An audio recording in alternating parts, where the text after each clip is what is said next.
If you want to be a public speaking coach, a presentation skills coach, or a media trainer, you have to treat it like a real business.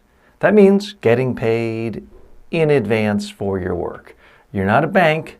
You shouldn't be giving people credit.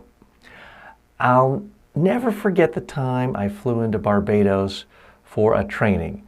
I'd always wanted to go to Barbados, beautiful island.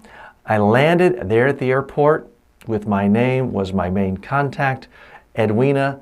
TJ, so happy to see you. The whole island is excited about your arrival. She picked me up, drove me around. We went to the dominant radio station. I did interviews.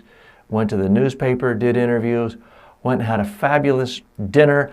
I was feted like a king.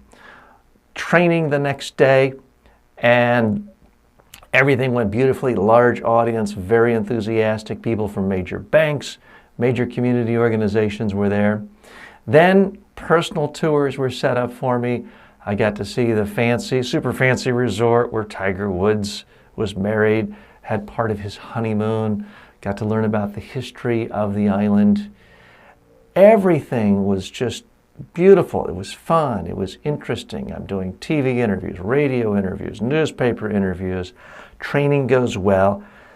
Sounds great, right? Sounds like a fantastic experience. My host, Edwina, is making sure I have no unmet need. I don't have to worry about where I'm going, my hotel room, meals, everything is taken care of. Sounds great, right?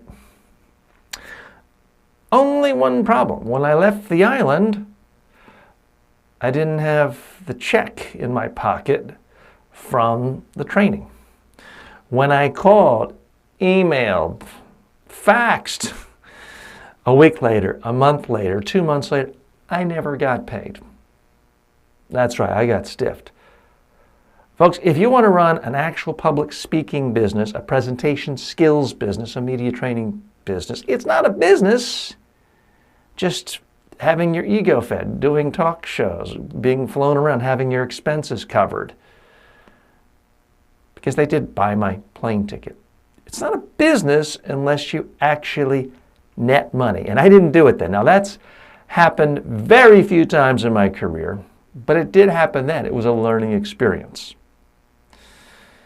And the experience is, the real lesson is, get paid in advance. Now you can't do it 100% of the time. There are certain government agencies, UN agencies, it's the third largest bank in the world, they might not pay you in advance.